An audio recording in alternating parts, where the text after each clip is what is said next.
Young people can best prepare themselves for work by trying hard at school and getting a good education. Especially maths and English makes all the difference. Whatever you want to do now, whether it's apprenticeship or straight into a job, people always be looking at your maths and English skills. What young people can also do actually is get a really good grounding in IT. So not just in your Microsoft Office applications, but particularly in social media. Lots of employers are crying out for people that can run Facebook, Twitter, Instagram, that kind of thing. So just stay ahead of the game, really. General skills do young people need to do when they're first starting their job? I think just to have an understanding of what employers want to see from you. So the skills actually aren't very different from what your teacher or senior staff would want to see at school. It's just being quite presentable, being on time, and having a pretty good attitude. The most important employability skills, in your opinion? Okay, for me, I think the most important employability skill, without it being the CV, because you shortlist your employees from your CV, is actually the personality of someone that's sitting in front of you. Because anybody that's getting through to that interview stage has already got the skills that you want to see, and what gives them the job at the end and sets them apart from the competition is actually their personality.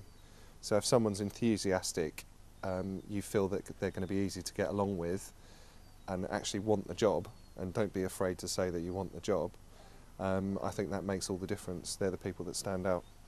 What qualifications and experience would a young person need to have increase their chance of getting a job in your sector? My sector is in education, so there's a variety of jobs within schools and colleges that range right through from sort of estates people right through to academic staff and teaching staff, so it can be a huge variety really. There's your standard office skills, or if you wanted to get into education as a career, really you want to go to university first and get yourself a degree. What kind of work experience activity will help young people prepare for a job in your sector? Work experience activity, I would say to get involved with the community really. Join sports clubs, community centres, that kind of thing. What does a typical day look like for someone in your position?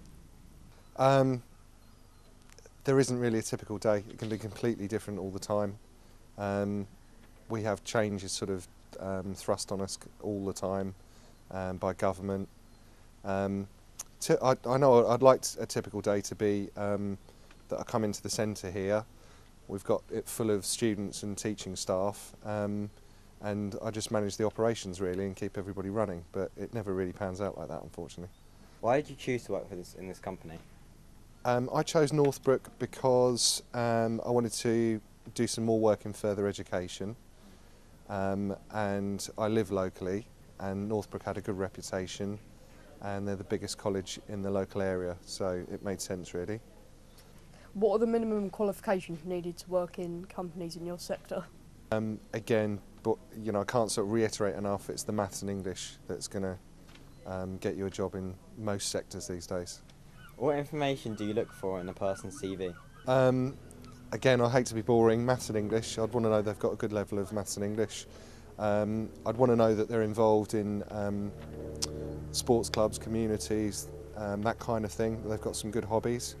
Obviously they're not going to have the longest list of previous employers, but it'd be nice to know that they've had some experience of the world of work. So if you put down your work experience opportunities through school, any part-time jobs you've had, what would really stand out actually is if you sort of run a small business or something yourselves. So even if it's, I don't know, selling recycled sports gear or lemonade, or attending an event and running a stand there, that would be really, really good as well. What are the different entry levels to get into the career, and what can I expect from the progression routes to be? Entry levels, as I say, are right through from, we employ a lot of apprentices to do administrative work and things, so right through from an apprenticeship, which would be at the end of your full-time sort of GCSE education, right up to the principal. So, sort of the sky's the limit really, I guess. Do people stay in your company and progress, or do they need to move to further their career? People generally tend to stay with the college, but the economy's changing quite a lot, so there's been a higher turnover of staff in the last couple of years than there ordinarily would have been. But again, because we're a big local employer, people tend to join the college and stay with them.